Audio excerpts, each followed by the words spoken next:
Hello and welcome to Calder's Calling, AHL News Now's flagship podcast and your premier destination for everything surrounding the American Hockey League. For those of you who listened, subscribed, and downloaded our first episode, we thank you and welcome you back to episode 2.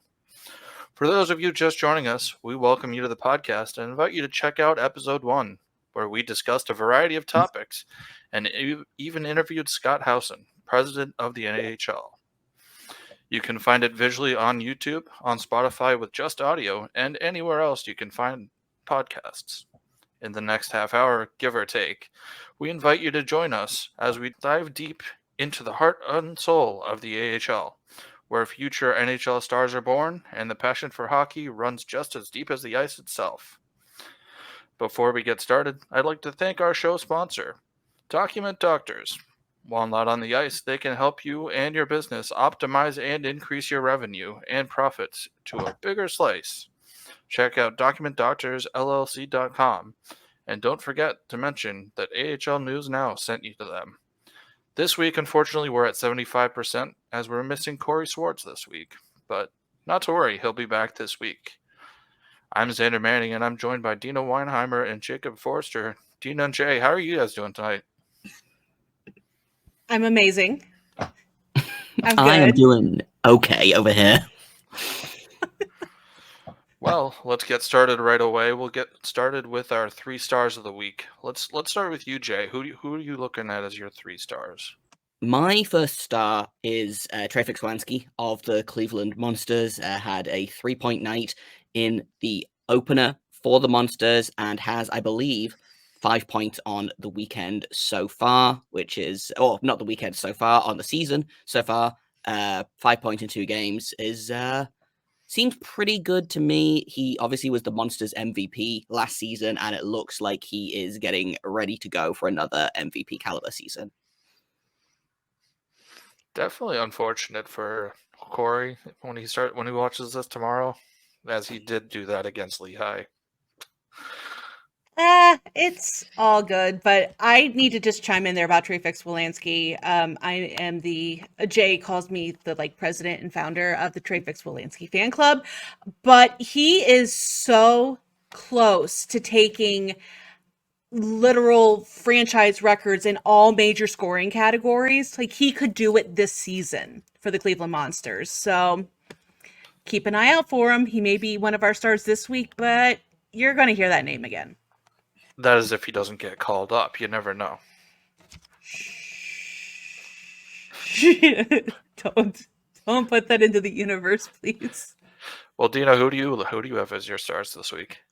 Well, I honestly, I know we're going to go through our official 3 stars, but I have to give a huge shout out here to Taro Hirose from the Grand Rapids Griffins. So Taro, on the very first game, you can see it on this tweet right here, turns on the Jets, hit the back of the net on a breakaway, only 7 seconds into the third. 7 seconds. When it came to this opening series against the Colorado Eagles, which was, I believe, the first time that the 2 teams had ever met, Taco, just look at that breakaway. He is so integral to this Grand Rapids Griffins team, and that performance put him as my honorable mention for this week. Just a beautiful goal. I mean... Oh, it is. I told you guys this last week off the air, but I'm going to tell you guys on the air that I'm a huge goalie person. My honorable mention this week is Jiri Patera from the Henderson Silver Knights. Normally, it's just a goalie, but I'm looking at this also from the angle of this being their second year in the league. He did allow 5 goals over the weekend, but he has 61 saves in 2 games and has a 2.5 goals against average, which through 2 games is pretty impressive to me. Not too shabby. It's okay, I guess. It's all right. All right, so who wants to go first with their official 2 stars to round it out, or the official 3 stars, whatever we're looking at? Well, I'll just go ahead with one here, and that is going to be Sheldon Rempal, Henderson Silver Knights. And we got a clip here of just an absolute rocket of a wrist shot here. And yeah, Henderson Silver Knights making some moves to start. We could see them do some amazing things there. I'm going to reserve comment on the helmets. But look at this. Look at this wrist shot. Comes back in and up. It's coming. It's coming. I promise. This is a long clip. And through traffic. There you go. Now he's on my list as well. And I agree that is a beautiful wrist shot. I'm assuming you don't like the helmets by what you're saying? I have some very, very strong feelings about Henderson's helmets, but I'll save that for a more fashion-forward show. Okay. And who do you have at the top? For me at the top, can I steal Trey Fix-Wolansky, or can I just give the entire league one, because I'm so glad that hockey's back. It's so great to see the timelines filled with AHL action, NHL action, ECHL pre-games. I'm just excited that hockey's back and we're playing meaningful games. Well, Jay, it's your turn. So one of my other stars of the game is we're going to go back to the goalies. Matt Villalta, formerly of the Ontario Reign, is now with Tucson. Allowed 3 goals on 63 shots over 2 games this weekend, and is 2-0, has a .952 save percentage. He's having a real nice start to the season. I was a big fan of his in Ontario. Kind of bummed that they lost him to Tucson, but excited to see him having success.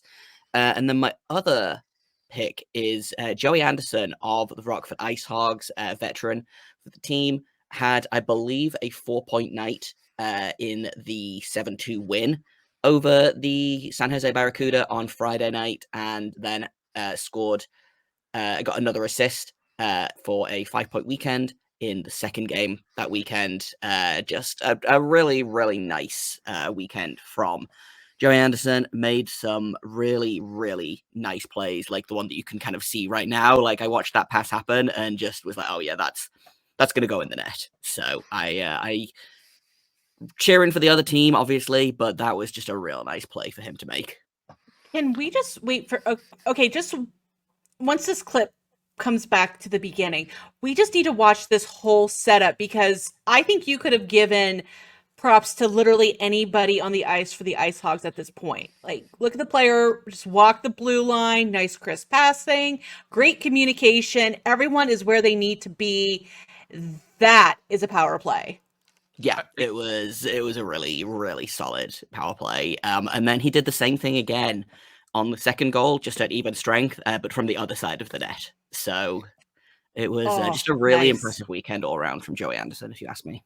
And can we just talk about, too, it was only 7 seconds into the power play. Oh, yeah, they weren't messing around. That's the more impressive part about it to me, too, is they win the face-off, they go right at him, they go to the net. They don't even give San Jose a chance to even touch the puck, let alone clear it. It's just pass, boom, goal, done. Just it's absolutely beautiful. It is. Well, Jay, you stole my second star. My second star was Matthew Villalta as well. Again, great stuff in net. But my number one star, again, also was Sheldon Rempal, so it was stolen again. But it's a good thing that we're on the same page. I mean, you can't have complete unique lists, especially this early in the season. But to go off about Rempal, 3 goals, 2 assists, 5 points, 2 games. I mean, it's ridiculous. It's ridiculous numbers. That's all it really is. And he currently has the league lead in points. Well, he's also tied with Trey Fix-Wolansky, Ruslan Ishkakov, Nick Robertson, Joey Anderson, Brian Pinho, and Jeremy Poirier. But whenever you pull it up on the website, he is in the lead because he does have more goals in it than anybody else in that category. So I guess that's the tiebreaker. Yeah. So obviously, there's only been 2 games played for each team so far, but let's talk about what surprised you guys. What didn't really surprise you so far? Can I just say, just from a Cleveland Monsters standpoint, I am shocked that they, or I guess, okay, so with the Hershey Bears who Cleveland faced, I am beyond shocked that Hershey was shut out for their banner raising, their season opener. They were, it, I just don't know how that happened. With that team and all that, it's just, but then of course they exacted revenge on the Cleveland Monsters the very next day. So that shocked me. Corey would definitely be going on a bit of a rant right now if he was here. We can probably safely assume that.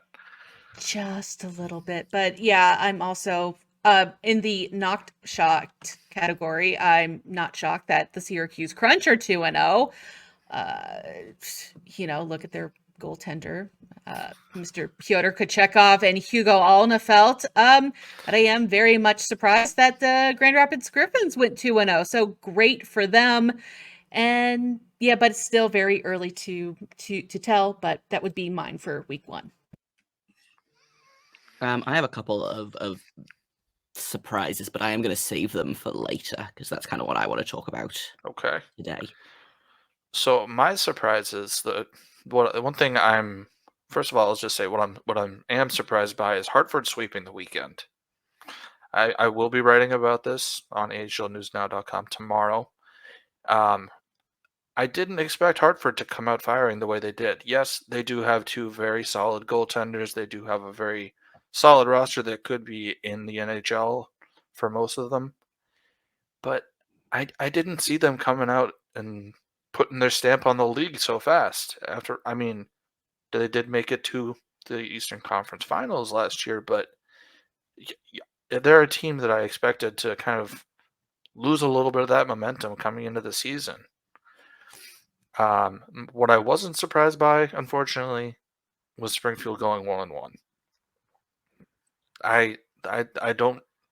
Their goaltending is really going to need to be what's key this season, and I didn't really see much out of them this weekend. I saw Malcolm Subban putting up a fight against Hartford, and I didn't see Zherenko doing anything special really against Providence.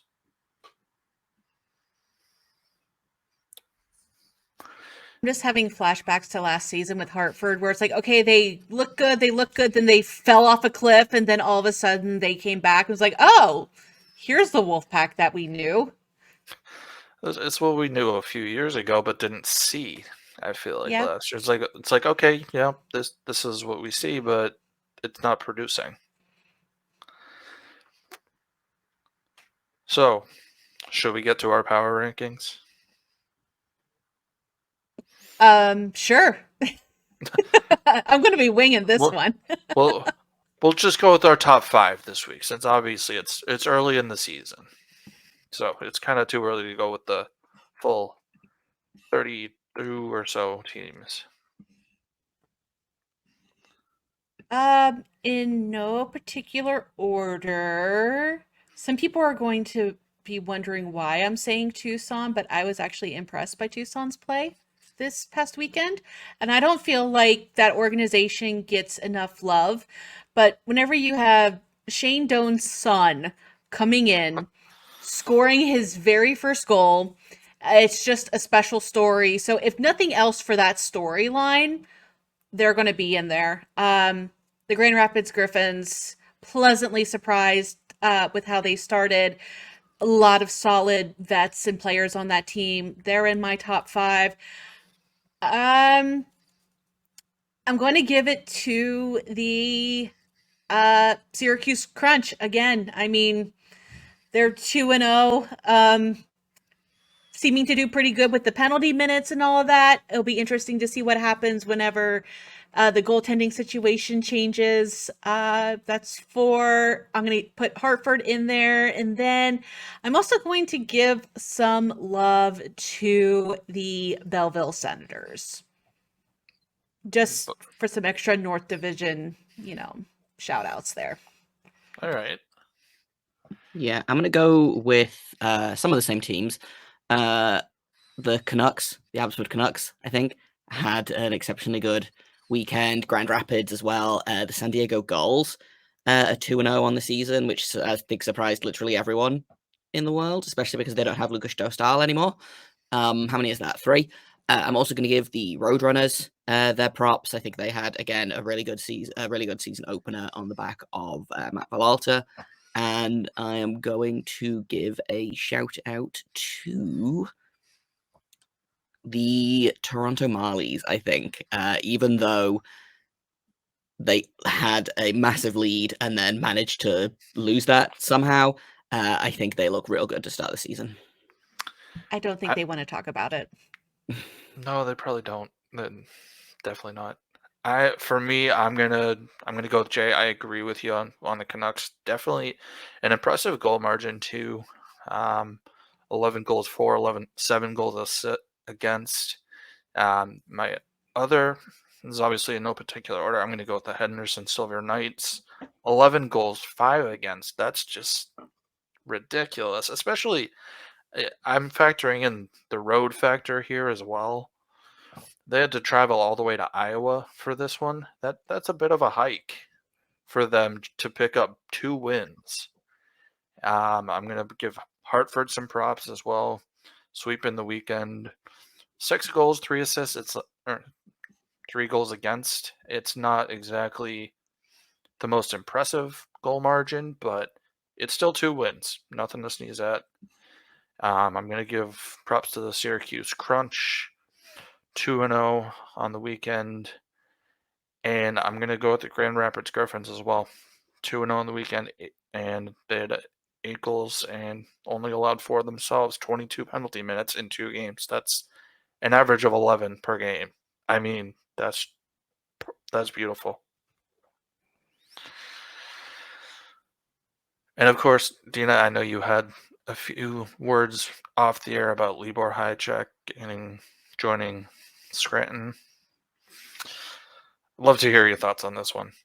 Yeah, I mean, it's a nice signing. I mean, the Penguins' new general manager in Kyle Dubas, he is making all sorts of kinds of news and just a lot of news all around for the Wilkes-Barre Scranton Penguins today. So they get a nice defensive signing in Libor Hajek, and then they're getting some further possible assistance on the blue line. Kind of going to jump ahead a little bit with Jack Rathbone being traded to the Penguins with forward Carol Plasek from the Canucks in exchange for Mark Friedman and Ty Glover.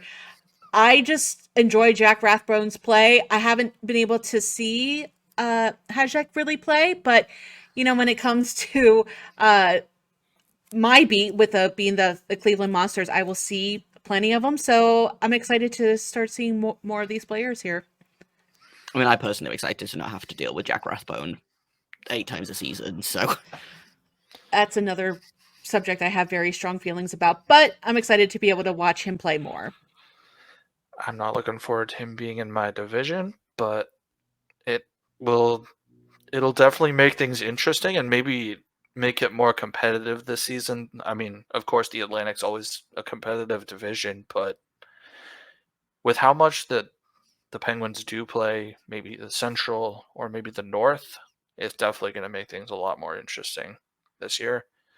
And I know you also mentioned Gavin Bayreuther before the show, Deana, being out long-term for Texas. That's definitely going to play a big part in Texas this season. Yeah, and Gavin Bayreuther had been with the, in the Stars organization before. He is a defenseman, but unfortunately on the very first game of the season had an injury, and the team announced that he's going to be out long-term again, suffering an ankle injury. He, against that game against Tucson, he did undergo ankle surgery on Tuesday. I'm assuming all of that went well, but it's going to be a while until he comes back. So definitely sending all of our best wishes to Gavin, and just hoping for a very smooth recovery. So with that, we'll get into our our specific segments, rather, not special. They are special, but I mean, they can be both. our our significant segments. There we go. We'll say that. We'll go with significant. Jay, you said you were going to talk about your surprise starts to the season. What surprised you so far? Yeah, I wasn't sure what I was going to talk about, and then I took a quick peek at the standings and was like, oh, a bunch of teams that I expected to win didn't, and a bunch of teams that I expected to lose also didn't.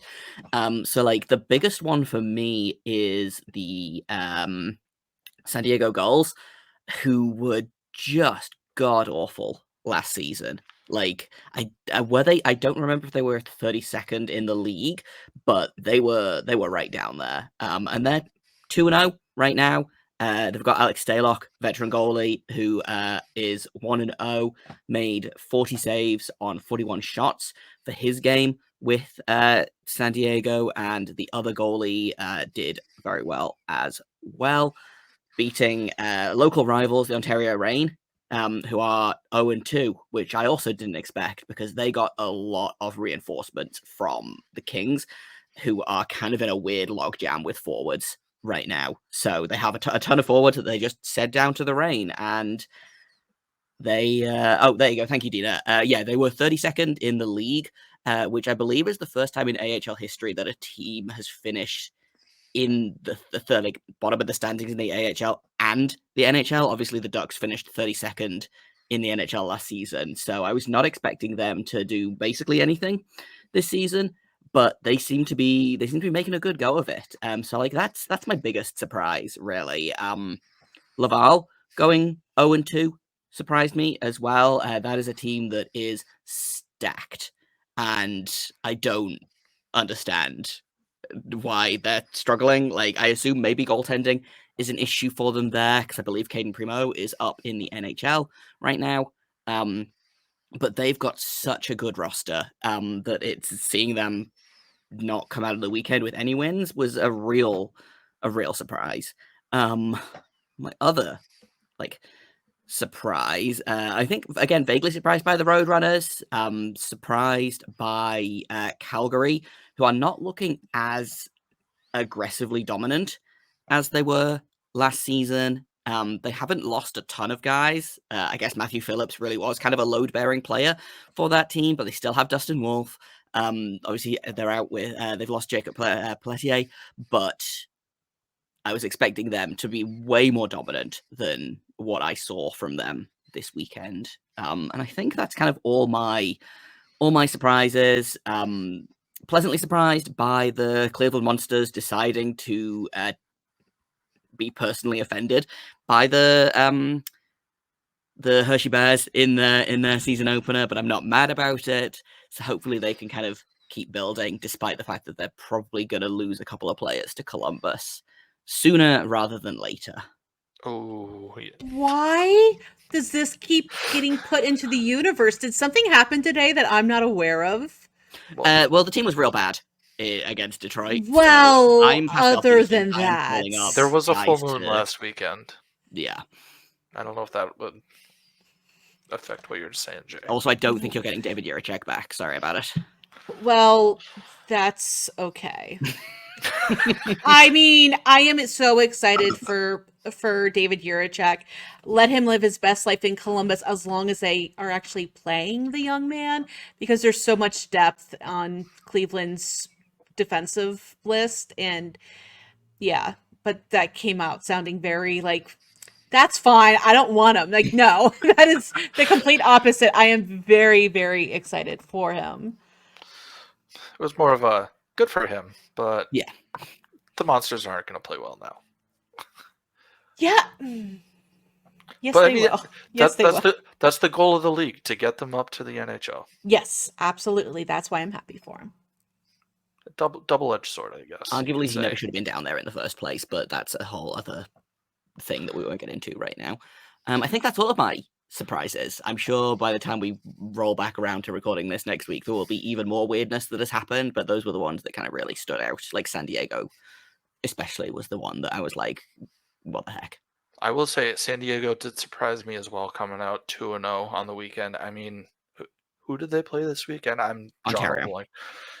That's right. You just said it. I mean, maybe the travel played into it, that they didn't have to travel very far to start the season. But it's nice to see them coming out 2-0 after finishing in dead last year. I mean, not just dead last. What I say, in our chat, 20 points behind the 31st place Anderson Silver Knights. Miserable. It was terrible. And meanwhile, Ontario last season was Ontario was average last season. Okay, they were really good the season before, and then they've slowly been backsliding. Yeah, I was looking for them at the upper part of the Western Conference. I'm like, well, where are they at? I'm like, oh, they're down at the bottom of those that clinched.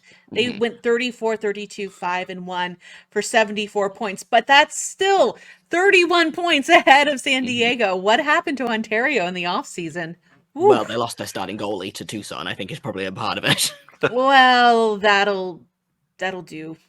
I will say one thing that did surprise me as well was the goal differential for Iowa over the weekend. I mean, you were talking about Henderson. 5 goals for in 2 games and 11 goals against. That's, I mean, Iowa's more of it. They're basically just funding Minnesota at this point, but that's not a good start to the season. It's not a good way to build any sort of winning culture there. No, I'm trying to find out where their goalie is on this list. I guess he's not on the list because, as far as I am aware, they have Jesper Wallstedt, who is, for my money, the best goalie prospect in the league. Apparently, he has had a bit of a shocker. No, he's doing okay. He had three goals on 22 shots in one of his games, and then Zane McIntyre allowed 6 goals on 15 shots in his game. Zane McIntyre, that's a name I haven't heard in a while. So yeah, rough start for Iowa, but they'll pull it back. I think they've got the talent for it. They've got the goaltending. I am not worried about Iowa, but I was also kind of mildly surprised by that. It's more of just a shock than it is. Oh boy, they're screwed. And the funny thing is, by this time next week, we could be looking at it as pick team that is currently 2-0 could be 2-2, and one of the teams that are at the bottom could also be 2-2, and the standings are all jumbled. That's the fun part of this early in the season is like, oh, so they have played one at the absolute most 2 opponents. Some of these teams haven't even had preseason games. The thing How much can we really judge? Love to overreact to 2 games worth of data, and I am counting myself among that, as is evidenced by an episode of Locked On Blue Jackets earlier this week. But it's fun to overreact a little bit. I think it's going to be 2-3 weeks before we get any kind of workable data. But I feel like that's the point this early in the season, to overreact. Oh my gosh, Laval has a 0 points percentage. Let's blow up the team. Trade everybody to us is my argument. Sure. Before we move on to our next topic, I have some more information to share about our sponsor, Document Doctors. Is your business growing beyond the 4 walls of your office? As business grows, so do the challenges of keeping people trained, safe, and supportive. Document Doctors, a proud sponsor of Calder Callings Podcast and AHL News Now, offers affordable solutions to help optimize your business and keep the good times rolling. They offer content-focused solutions such as training, document creation, back-office process optimization, policy and procedure management, and much more. Support the podcast and AHL News Now by visiting them at documentdoctorsllc.com. And don't forget to mention us when talking to their team of contentologists. Shop and support small businesses today. Now, Deana, you want to talk about players who got their first professional goals over the weekend. What do you got for us? And I will say that I am shocked by the number of players that got their first either professional goal or first North American AHL goals over the first weekend. So we had games, Friday, Saturday, Sunday. And I keep getting a different count every time I do this. At one point it was 15, then it was 20, then I counted again and it was 17. But still, whenever I thought, okay, this would be a great segment for the podcast to talk about, I thought there'd be 5, 6, not double digits. Not double digits. So yeah, and then there were some, I mean, of course, we just talked about Joshua Waugh, 11-23 into his AHL career, gets a goal against Abbotsford. Then you have Brennan Othman with 2 goals on Friday for the Wolfpack versus Providence. Both power play goals, one of them being the game winner with less than 3 minutes to go. I mean, come on, clutch. You could not get a better performance than that. Nikita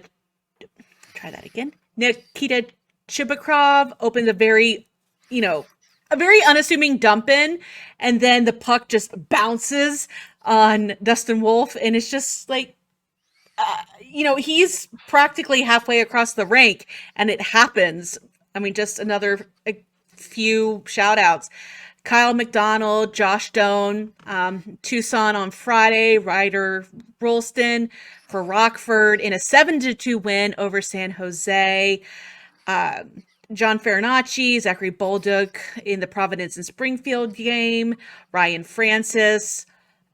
I just want to give a special shout out to him because this is his 3rd season, his 10th game across 3 seasons, finally getting his very first goal in San Diego versus Ontario. But I have a nice presentation to share with the class here where I have compiled all of these goals together so you can watch them, see the call, or hear the call, I guess. And yeah, so just enjoy this. I just got to pull it up here. And it disappeared on me.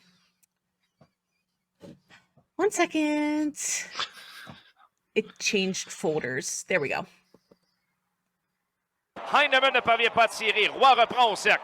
Joshua Roy se retourne. La remise pour Heinemann. À la remorque à Roy. Belle feinte. Dans l'autre, le tir à but! Joshua Roy marque son premier but chez les professionnels. Goal against Hershey in the playoffs from there. Here's Brodzinski. One more. Hoffman, he scores! Grab the puck. The first American Hockey League goal for Brennan Othman. By Lundmark. Puck comes loose. Lucius onto it, moves it ahead for Chibrikov, and he'll just flip it down. Weird bounce, he scores! That's the weird bounce one. That one is so fun to watch. And the Moose have a 1-0 lead. John, back down low, Unique, tries to center. Doan, puck loose in front, the crease, it's in, they score! The Roadrunners on a Tucson Electric power play take a 2-1 lead off of the draw. Jamming, Josh Doan makes it 2-1 Roadrunners. Bixel at the blue line. Rips a shot. He scores!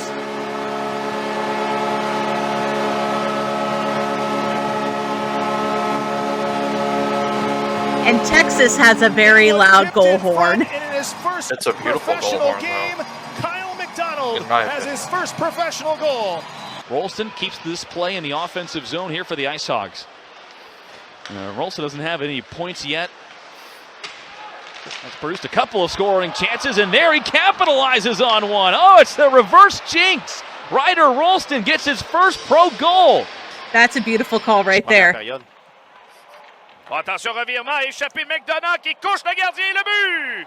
Aiden McDonough laissé complètement seul dans l'enclave, mais où était la défensive là-dessus? Attiré par la ronde. Cini kicked out of the dot. Barracuda win the draw. Quick shot, Cardwell blocked. Second attempt on the backhand. Sneaks it through the 5-hole. And Ethan Cardwell has his first in the American Hockey League. Here is a one-timer coming through. They score! The first as a center for Nicola Montenpalo. Great, but here on the ice, it didn't work out that way, at least in game one. Out in front of goal, Garrett Wilson hands it off to Amala. Has his first career professional goal.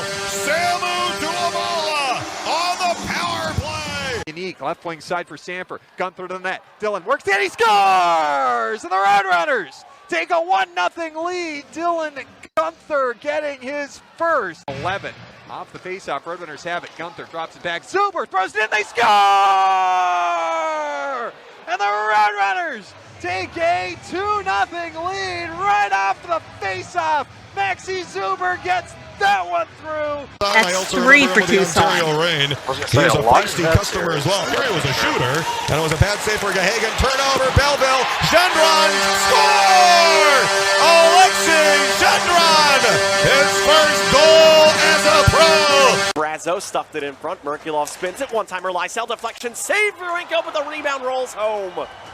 I'm not sure who got the last stick on it in deep near the crease, but Farinacci and Brazo were both there. We'll see who gets the credit. For the that was ultimately Farinacci's. And now Regula lost it in center. Here comes Bolduc, a 2-on-1. Bolduc shoots. He scores!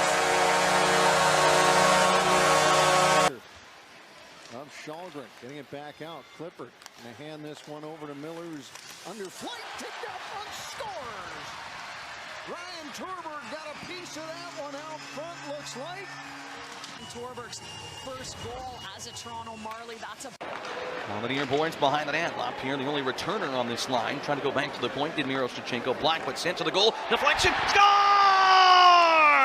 Homenaccio let it go from the point. Will lift it down the ice. Knocked down by Carrick. Taken away by the rain. Up the left side. Pinelli centers. Score! Ryan Francis from Francesco Pinelli. Out to the right point. Hines to Howe. Rich shot. They score! Howe floats it towards the net. It goes off the body of Ben King. And in his first AHL game, he's got his first AHL goal. In front of the Gulls bench, will be brought in by Gaucher on the right side. Numbers in front, dishes that way. Bouncing puck, Jug Caulfield wide open on the back end, he scores! Judd Caulfield, his first AHL goal, tucks it on the back end and over David Riddick. The Gulls have their first lead, 3-2. And what I love about all that is, first of all, we get a really great view on, like we can look at all of the different goal celebrations, the goal horns, listen to all the different play-by-play guys, but also all the different styles that these goals were scored in. Like there were some, like the one, it was just an innocent dump in from basically center ice, bounces a little crazy, goes in. Some are these amazing breakaways, some are tip-ins, some are just staying on the puck, keeping after it, getting down low and battling. But what a weekend for the Tucson rookies. That was what, three of them? That was amazing. But solid weekend for AHL rookies all around. Congratulations to all of those young people for getting that huge milestone. I hope their teammates went and got the puck for them. I'm sure they did. And I'm looking forward to a lot more firsts to come. But that was a lot more than I expected. That took 90 minutes to research all those clips, pull all the clips, and then splice them all together. And props to you for putting it together. It looks great. Yes. Thank you. I am not a professional editor by any means, but Camtasia made it work. Not sponsored, by the way. No sponsorship there. I wish. That'd be nice. But, I mean, also 2 goals for Laval, not Laval rookies, Lehigh Valley rookies as well. Just all around. It was great. Good job for all of them. And yeah, I think rookies might be the category to watch this season in the AHL. I'm definitely watching this week, that's for sure. I want to give shout outs as well to some goalies that made their pro debuts. Drew Comesso for Rockford had a .944 save percentage in his debut against the Barracuda. Georgi Romanov had a .929 in his season debut against Rockford. Those were two different games. But I also want to give a shout out to Sebastian Cossa, who is, I believe, not making his debut, but is still in his rookie season. He spent last year in the ECHL.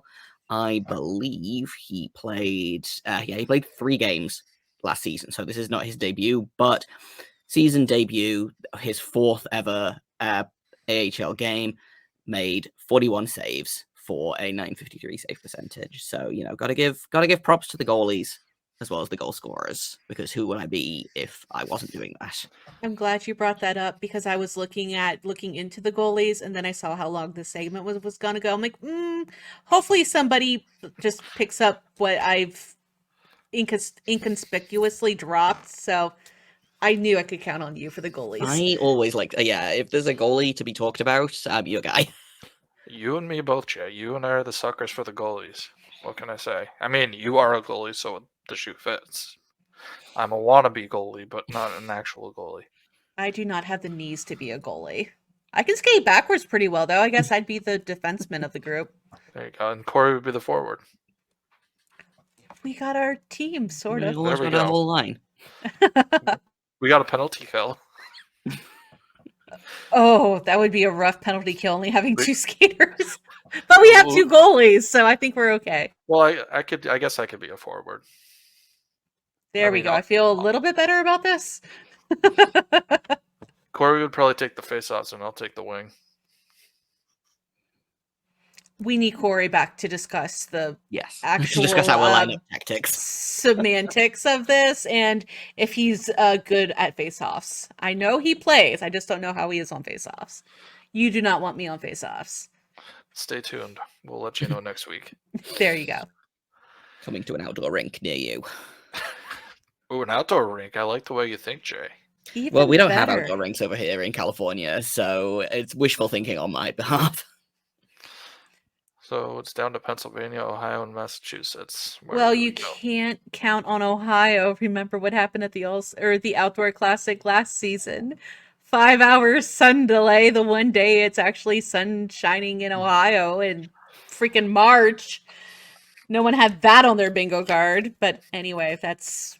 So maybe Western Massachusetts. We'll just play in the Berkshires in the woods somewhere. Okay. Maybe on a pond. Hey, sounds good to me. I'm in. All right. Now, we'll move on to our last segment. One that's near and dear to my heart is 3-3s are gone this season. Unfortunately, it's a double-edged sword to me. I think that, sure, it's a lot of work for the team. It's a lot of work for the coaches. It's a lot of work for the players. It's a lot of work for the team employees, the arena employees. But I think the reason I don't like them getting rid of this is, first of all, number one, it kind of contradicts what we said last week, is the whole hockey is for everyone argument. Some of these teams, they only play 3 days a week. And maybe some people have to work 2 jobs. They can't make it to just weekend games. Or they can't make it to just a Friday game.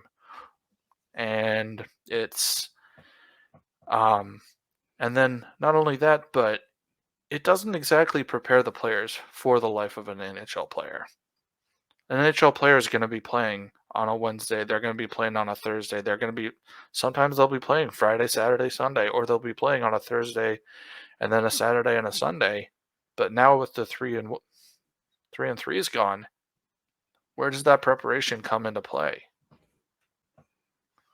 I don't know what you guys think about this. I'd love to hear your thoughts. It's so difficult since the AHL is a very much revenue, I guess, gate revenue, concession revenue league, that it is kind of hard to do those midweek games. I'm in a way kind of happy that the 3-3s seem to be going by the wayside, just because it is a grind. You are potentially opening up the team to more injuries and things like that, because you don't get that at the NHL level at all. I do think the teams do try, at least in terms of Cleveland. I know they try to spread the games around, try to do the occasional Monday, Wednesday, Friday type game. Or they do like a Sunday, Monday, Friday, Saturday with the occasional midweek game, to try to open it up to as many fans as possible. But it's so hard in the American Hockey League, and because some of these poor teams are sharing space with their NHL counterparts. Plus, I'm thinking of the Calgary Wranglers specifically, that share with so many other teams or concerts and conventions and all these things, that it's so hard for the schedule. And I don't envy the person that has to come up with that, but I don't think it's that detrimental to the league, and I don't think that many people are going to miss out on it. If anyone is missing out on it, I do feel bad for that, but I don't know how much more they could reasonably do to open it up in a scheduling wise. Yeah, if I could just kind of speak to my experience with working in minor league, lower tier hockey, is the weekends are where the money is made. I have never liked 3-3s. I'm not going to lie. We've had, there was a situation last season with Josh Dunn. He was called up and sent down and called up and sent down. I think he ended up playing 4 games in 4 nights because he played a game for the Blue Jackets and then went down and did 3-3 for the Monsters immediately afterwards. Daniil Gushin, I think, played 5 games over 6 nights in a stretch last season because of being called up and sent down. Like, I don't think that they need to. I get where you're coming from, but playing back to back is already incredibly tough on the body. I think 3-3s, they're trying to move away from that because the players hate them. And I get, like, if they're traveling a long way, it makes sense that they want to do 3 games and then travel back. But I'm fully okay with them getting rid of 3-3s.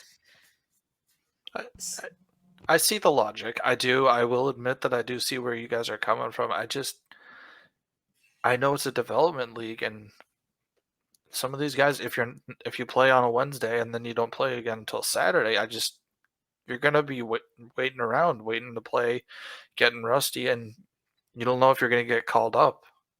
In that meantime, you could score 3 goals on that Wednesday. Or 4 goals, not get called up, play on Saturday and be like, nope, never mind. But also, how much of that is traveling, since it's a bus league? Especially once you get out to the North, the Central, the Pacific, some of these bus trips are long. And I was just doing some spot checking of 3-on-3s in the schedule. Toronto Marlies, I feel for you. In March, they have 2 3-and-3s back to back, from the 15th to the 17th, and then the 22nd to the 24th. Maybe I'm biased in the Atlantic then. Yeah, when all the teams are close together, it's probably easier. But could you imagine doing I'm just thinking Texas Stars that has nobody near them. That's rough. Yeah, their average game is going to Chicago or something like that. Yeah, Chicago, Iowa, maybe out to the Pacific. Ugh, that's a long time to be on a bus. I really hope you like your teammates. If you don't, you got a problem on your hands. Get the music going. Does anybody have anything else they want to discuss this week? I'm just excited for hockey to be back. I have watched a lot of hockey this week. It's been real fun. I can second that. I've enjoyed watching all of the hockey going on. And yeah, this is amazing. I'm just very, very, very happy. And props to Matt Sogard for Belleville getting the first shutout of the season. He's currently got saves.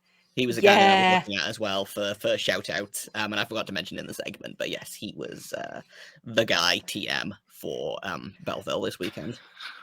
He was him. He was him. And that's one of the many reasons why I include Belleville on my power rankings. But I realized we hadn't talked about him, so wanted to do that. And yeah, so great job, fans. Making the broadcast so much fun to watch. Great job, teams. And I'm ready for this next week. Wednesday. If you're listening to this on Wednesday morning and you have AHL TV, finish listening to us and then go watch Texas and Chicago at 11 a.m. Central, 12 Eastern for a school day game to help you get through your work day. I'm listen to us first. I'm excited to talk about this next week. We'll have more games to talk about, that's for sure. More games, more opponents. I'll actually get to go cover hockey live. I'm excited. Cleveland has their home opener against Syracuse. Ugh. They always play Syracuse for the home opener, and they very rarely win their home openers. But you never know. Maybe you'll have some storylines for us. Oh, yeah, absolutely. More numbers to talk about. I'm more... I don't necessarily like to talk numbers, but I'll have some... maybe some interview clips and things like that because they're having their media day this week. So I'll have all sorts of Cleveland content coming your way. Well, it's about time they're having it, right? It's weird having a media day after the season starts, but I'm just excited for the access. That's what matters. Yep. And with that, that'll do it for this week's edition of Calder's Calling. If you'd like to check out our written content, as Deana referred to, of the AHL, please check us out online at ahlnewsnow.com. You can also follow us on Twitter at ahlnewsnow. Please also subscribe and rate our podcast and share it with your friends, family, coworkers, and anybody that you could think of that likes hockey. Finally, we'd like to extend a final thank you to our sponsor, Document Doctors. Until next week, enjoy week 2 of the AHL, fans. You be you, AHL Nation.